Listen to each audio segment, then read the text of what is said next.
열왕기상 17장 8절에서 16절 말씀, 구약 545면입니다. 545면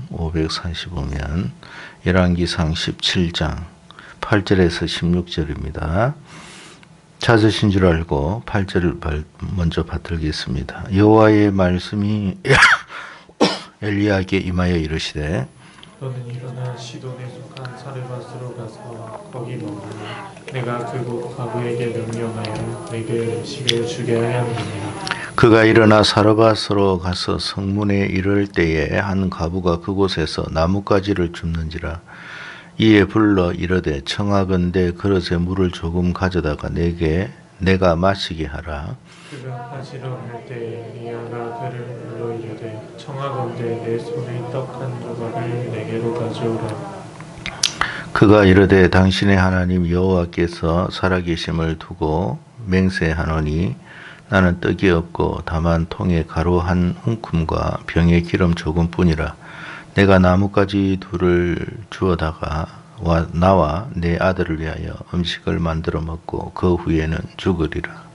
엘리야가 그에게 이르되 두려워하지 말고 가서 내 말대로 하려니와 먼저 그것으로 나를 위하여 작은 떡 한 개를 만들어 내게로 가져오고 그 후에 너와 내 아들을 위하여 만들라.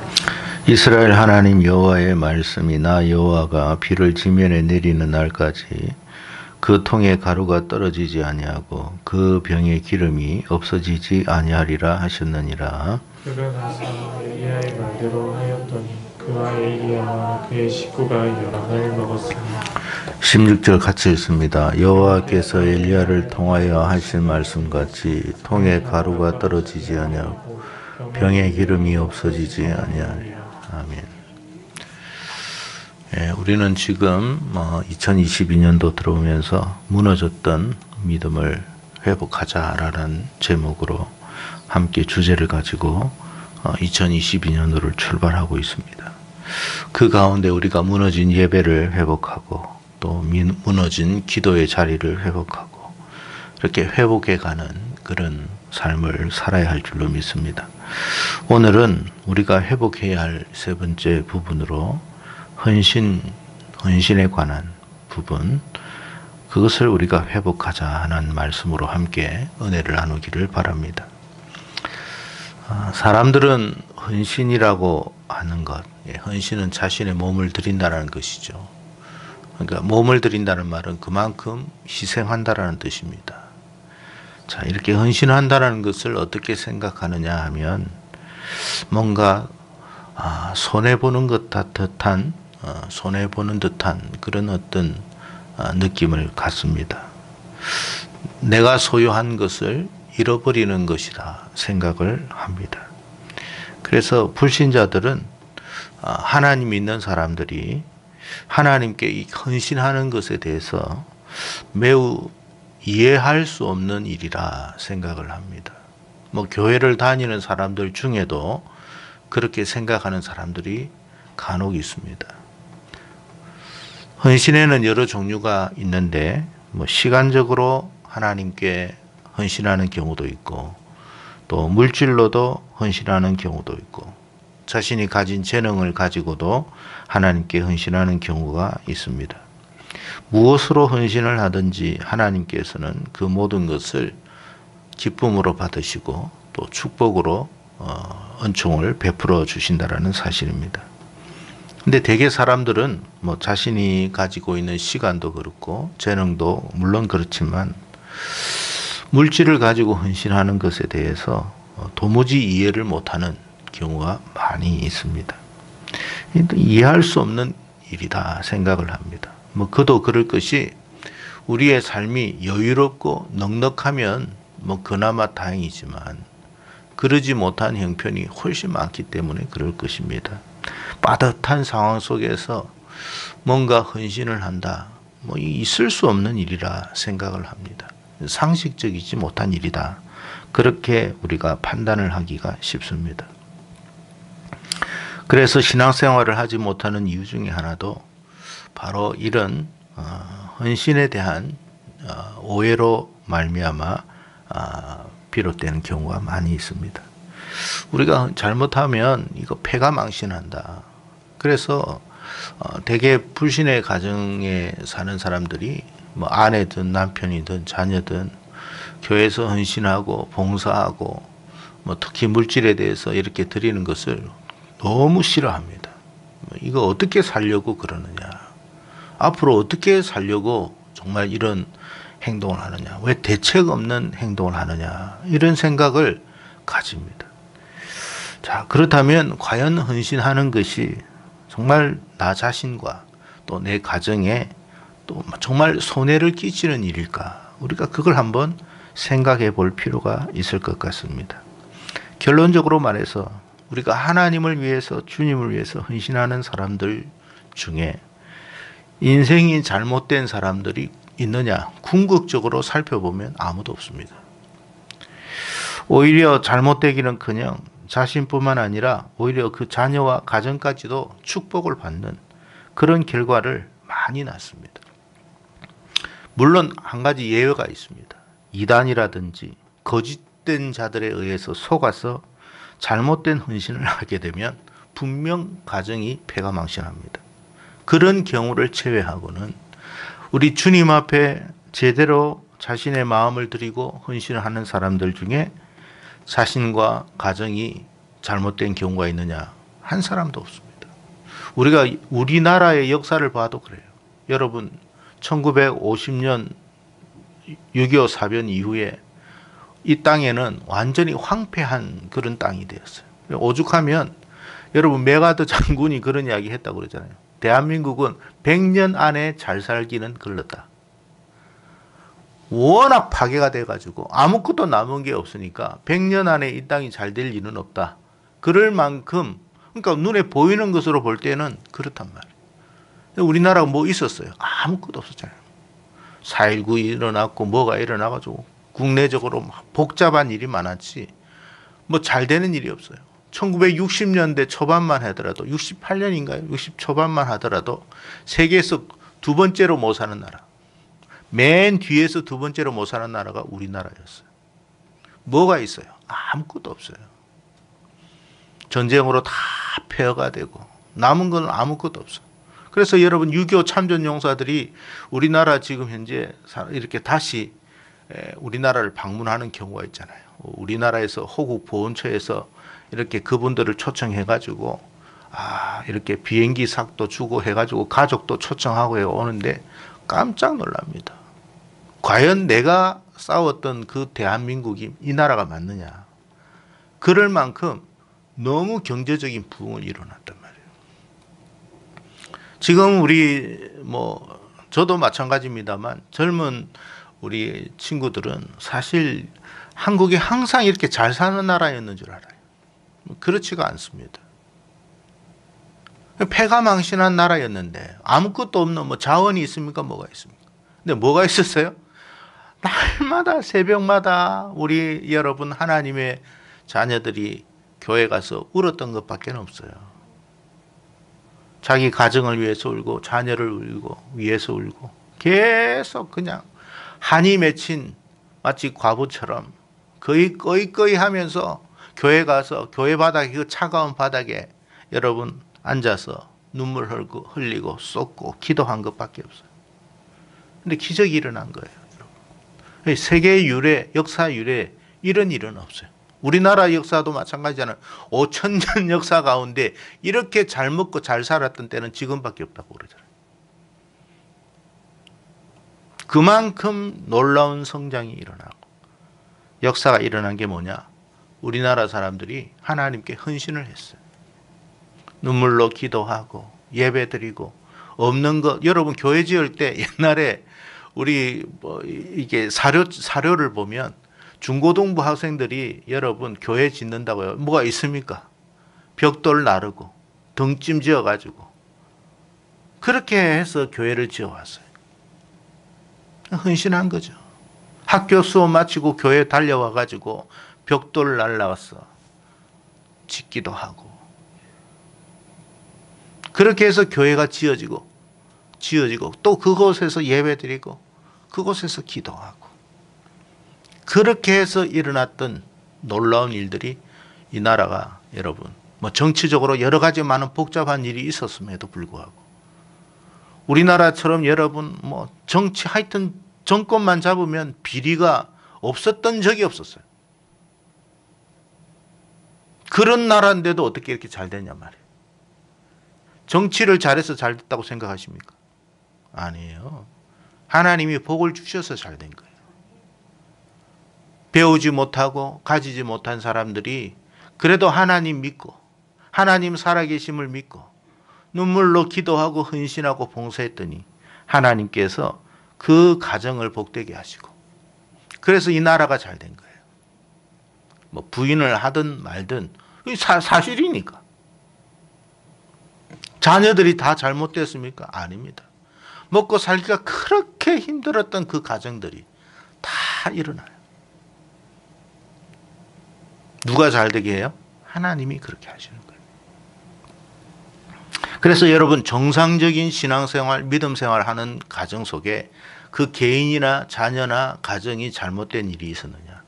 단 하나도 없었어요. 이단이나 잘못된 것에 속아가지고 가정이 폐가망신한 적은 있어도 정상적인 신앙생활을 해서 폐가망신한 적은 없다 이 말이에요. 자, 오늘 본문은 우리가 잘 아는 사르밧 과부에 관한 이야기입니다. 엘리야 선지자가 아합과 이세벨에게 쫓겨가지고 그런 상황 속에서 하나님께서 뭐라고 했냐면 야, 이 지금 북이스라엘에는 네가 거할 만한 곳이 없어. 왜? 엘리야를 누구든지 보면 신고하라고 했으니까 여러분 어디 가가지고 뭐 있을 수가 없는 거예요. 그러니까 하나님이 이방 땅 사르밧으로 가라고 그랬어요. 이방 땅 사르밧으로 보냈습니다. 자, 그곳에서 내가 한 여인을 만나게 할 테니까 그곳에서 네가 먹고 마시게 해라. 그렇게 했습니다. 그래서 그 사르밧으로 갔는데 아마 엘리야 생각에는 여러 가지 생각이 있었겠죠. 가면 아마 그곳에 있는 한 뭐 사람이 여인이 있다고 하는데 아마 아주 꽤나 잘 사는 가정인가 이런 생각을 한번 하지 않았겠습니까? 그때 가보니까 어떤 형편이냐면 지금 굶어 죽을 지경에 있는 가정이에요. 지금 굶어 죽을 수밖에 없는 상황에 처한 여인이에요. 아이 하나 놔두고 같이 있는. 그래서 뭐 바깥에 나가가지고 나무까지 죽고 있는 그 여인. 엘리야도 생각해 보니까 얼마나 여러분 답답하겠습니까? 깝깝하겠습니까? 근데 하나님이 말씀하셨으니까 분명히 하나님이 그렇게 하실 거라는 믿음을 갖고 그 사르밧 과부에게 가가지고 먹을 것 있으면 좀 달라고 한 거예요. 여러분 지금 이스라엘뿐만 아니라 온 그 주변이 가뭄으로 먹고 살기가 힘든 상황이었어요. 엘리야가 가가지고 먹을 것 있으면 좀 달라고 하니까 여러분 사실 이게 말이 안 되는 거거든요. 가지 몇 가지 나무까지 주워가지고 여러분 밀가루 조금 남은 거, 기름 조금 남은 거, 그 우리가 말하면 흔히 수제비 한번 해가지고 수제비 끓여 먹고 죽으려고 했던 그 상황에 있는데 그걸 먼저 자기에게 달라고 그러네. 여러분 뺨이나 안 맞으면 참 다행스러운 일인데 문제는 뭐냐면 그 말씀에 이 여인이 헌신을 하더라는 거예요.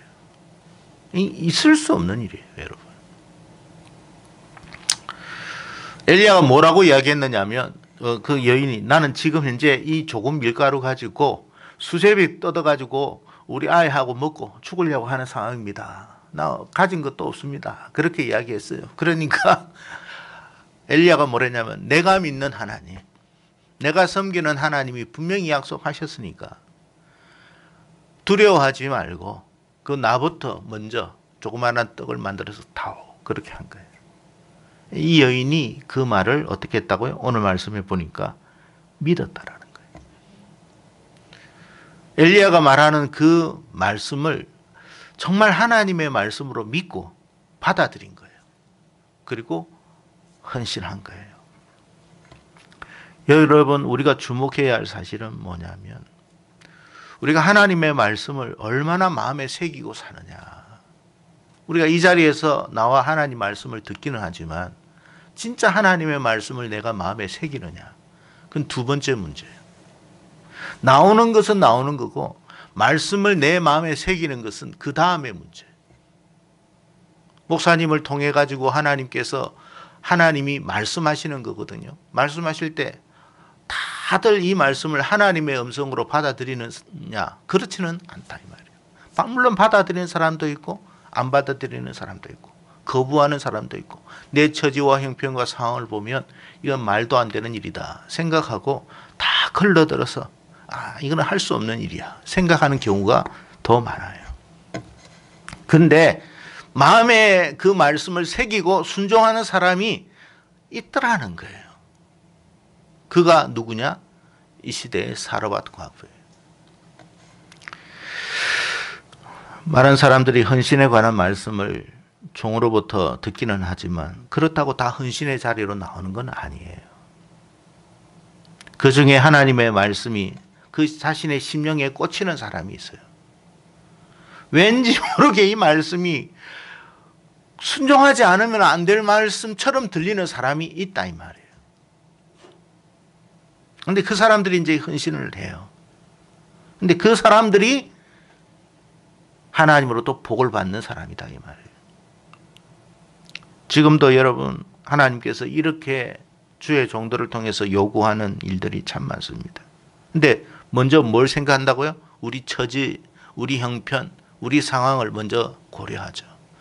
내 처지를 생각할 때, 내 상황을 생각할 때, 내 형편을 생각할 때 이것은 해서는 안 되는 일이야. 그리고 먼저 잘라버립니다.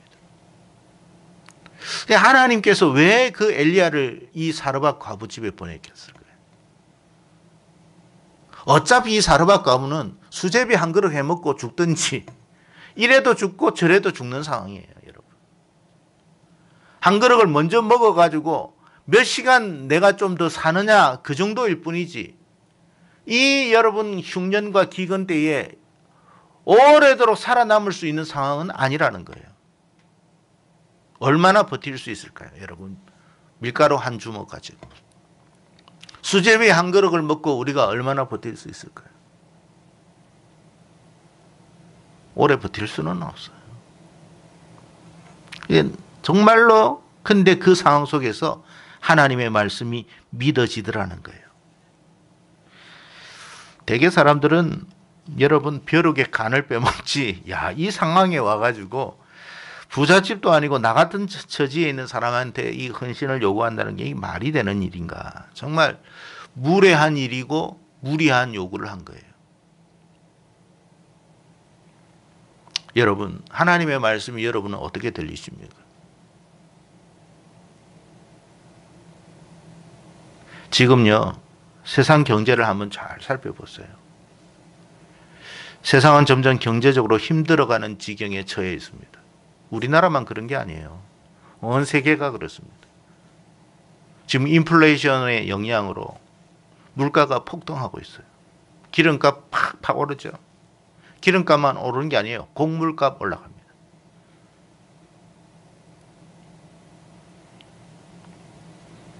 생활이 얼마나 팍팍한지 몰라요.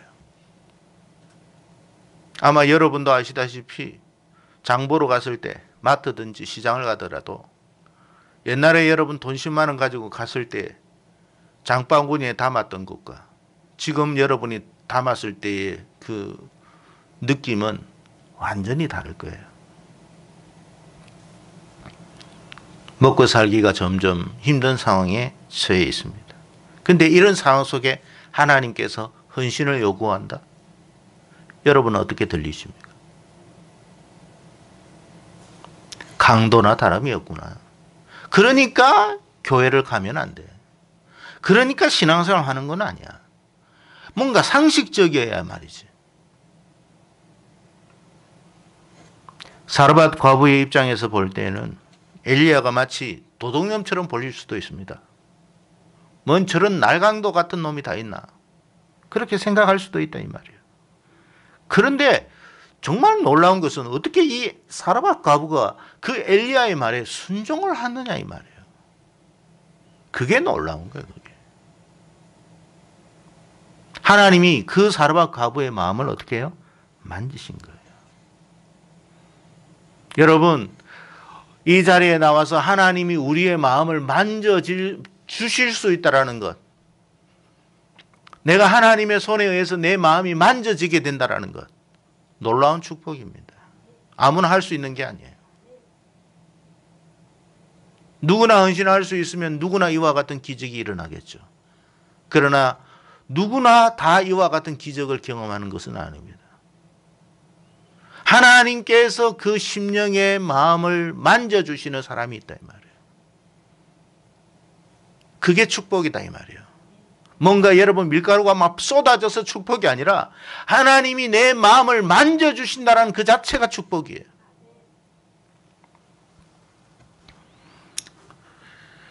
넉넉한 형편도 아니고 두 모자가 먹기에도 부족한 상황 속에 그럼에도 이 과부가 엘리야 선지자가 말한 그 말이 하나님의 말씀으로 들린다. 하나님이 살아계신다 이 말이에요.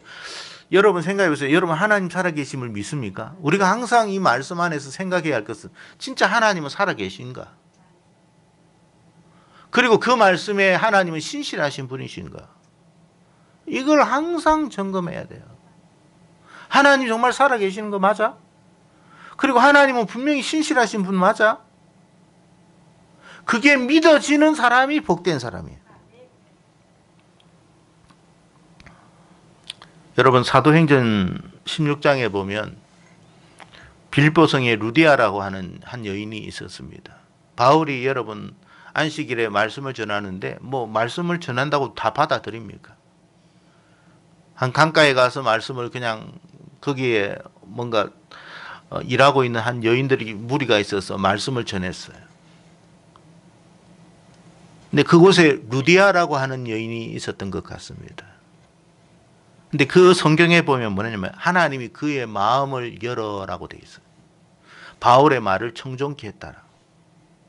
그러니까 여러분 이 자리에 다 있어도 하나님께서 마음의 문을 여는 사람이 있어요. 그리고 그 말씀을 받아들이는 사람이 있더라는 거예요. 그게 복된 일이에요.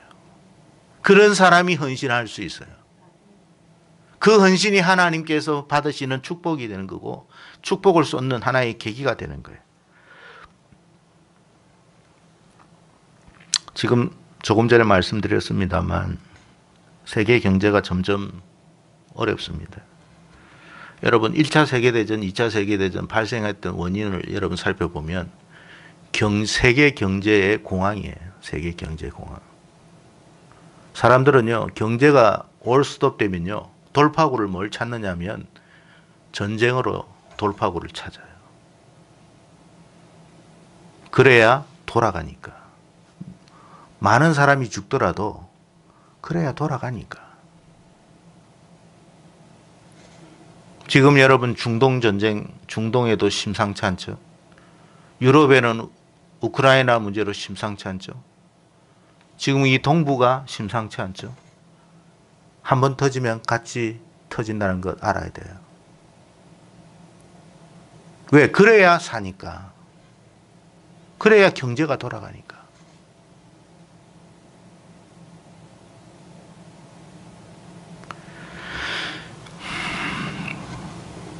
계시록 6장 5절에 보면 하나님께서 마지막 말세 때가 되면 이 세계 경제가 어떻게 되느냐. 매우 어려울 거라고 그랬어요. 어느 정도 어려우냐. 한 데나리온에 밀 한 대요. 한 데나리온에 볼이 썩다 그랬어요. 한 데나리온이 얼마냐 하면 1일 품삯이에요. 노동자. 그러니까 한 우리나라 돈으로 지금 생각하면 한 10만 원 정도라고 가정하면 돼요. 10만 원에 쌀 한 바가지, 10만 원에 보리 세 바가지, 그런 경제 상황이 될 거라 그런 이야기 했어요. 살기가 매우 힘들다는 뜻입니다. 근데 부자들은 그렇지는 않아요. 부자는 제외라고 돼 있어요. 대부분의 사람들이 부자는 아니잖아요. 그만큼 어려워질 거라고 그랬어요. 자, 이런 상황 속에서 우리가 살 길이 몇 가지가 있을 거예요. 두 가지로 본다면 수단과 방법을 가리지 않고 내가 악착같이 사느냐, 이 한 가지 방법이 있을 것이고, 또 하나는 하나님의 은혜를 입고 사느냐 하는 것입니다. 수단과 방법을 가지고 다 동원해서 우리가 산들, 여러분 한 데나리온 일일 품삯을 가지고 쌀 한 바가지 가지고 우리가 얼마나 버틸 수 있겠습니까? 하나님의 은혜를 입는 방법밖에는 없어요. 사르밧 과부는 선택을 한 거예요. 이래도 죽겠고 저래도 죽는다. 그렇다면 하나님의 말씀을 믿어보고 죽자. 어차피 시간적인 차이일 뿐이다. 그대로 헌신한 거예요. 놀라운 일이 일어나죠. 3년 6개월 동안 경제적인 그 혹한의 시기에 이 가정은 하나님이 주시는 그 축복을 누리고 여유롭게 살아가더라는 거예요. 성도 여러분, 세계 경제가 어떻게 될지 우리는 경제학자도 아니고, 그렇다고 우리가 무슨 부자도 아니고, 우리의 수단과 우리의 방법으로 버틸 수 있는 여력은 한계가 있습니다. 살아갈 수 있는, 남을 수 있는 방법은 뭐냐? 하나님의 은혜를 입는 방법밖에는 저는 없다고 봅니다. 근데 그 하나님의 은혜가 어떻게 임하느냐? 그 하나님의 말씀에 믿음으로 순종하고 헌신할 때 하나님은 놀랍게 역사하더라는 거예요. 그래봤자 엘리야에게 여러분 조그마한 밀가루 한 주먹 되는 떡 하나 내드린 거예요. 하나님이 그거 받아주신 거예요. 내가 할 수 있는 게 여러분 뭐 엄청난 것 같죠? 아닙니다, 여러분. 하나님은 또 엄청난 걸 우리에게 또 요구하는 것도 아니에요. 우리의 마음을 보는 거죠. 그래서 여러분 사르밧 과부가 하나님 앞에 헌신을 했는데 그 헌신이 자기를 위한 축복의 씨앗이 된 줄 누가 알았겠습니까? 하나님이 그 가정을 책임지신 거예요. 이스라엘 백성들도 아니에요. 이방 여인이었어요. 이방인이든 누구든 간에 하나님의 말씀을 그대로 믿고 순종하는 그에게 하나님은 복을 주시는 거예요. 저와 여러분이 하나님의 음성을 믿음으로 받아들일 수 있는 복된 자가 되기를 바랍니다. 뭐 여러분이 헌신하든 안 하든 그거는 여러분 마음이에요. 그건 여러분의 선택입니다. 그러나 여러분, 헌신을 하든 헌신을 하지 않든 어차피 당면한 이 어려움, 이 시련을 우리는 이겨야 돼요. 무엇으로 이길 것이냐? 내 수단과 내 재주와 내 방법으로 이길 것이냐? 아니면 하나님의 은혜로 이 위기를 넘길 것이냐? 두 가지 중에 한 가지밖에 없다고 생각합니다. 오늘 이 자리에 참여한 저와 여러분 모두가 올 한 해 하나님의 은혜를 입었으면 좋겠어요. 하나님의 도우심을 입었으면 좋겠어요. 하나님이 붙들어 주심의 그 손길을 통해서 우리가 이 위기를 잘 극복하고 이겨나갔으면 좋겠습니다. 그것만이 살 길이다. 그걸 알고 하나님이 우리에게 뭔가 무리한 걸 요구한다 싶어도 테스트하는 거라고 생각하세요.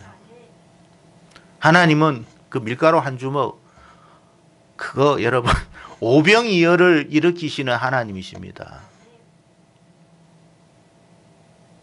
만나와 메추라기를 날마다 40년간을 쏟아 부어주신 하나님이십니다. 그 밀가루 한 주먹 가지고 그걸 요구하시는 하나님이 아니에요. 하나님을 오해하지 않기를 바랍니다. 정말 하나님 앞에 우리가 어떤 모습으로 자세로 가느냐, 그게 중요한 거예요. 아브라함이 아들 이삭 하나, 달랑 남은 하나, 그거 여러분 하나님께서 바치라고 했을 때, 정말로 믿음으로 바치려고 했을 때 하나님이 스톱시켰어요. 됐다. 내 네 마음 보려고 그런 거다. 이제야 네가 나를 비로소 섬기는 줄 알았다. 내가 이삭을 통해서 하늘의 별과 같이 땅의 모래와 같이 네 자손을 번성시키리라. 그러시는 분이에요. 믿음 생활에도 하나님을 오해하거나 잘못 생각하지 마세요. 하나님 그런 분 아니에요. 우리보다 우리를 더 사랑하시는 분이고 우리를 더 위하시는 분이에요. 그 믿음이 있는 자만이 할 수 있는 헌신이에요. 그런 축복이 우리 모두에게 있기를 바랍니다. 기도하겠습니다. 하나님 아버지,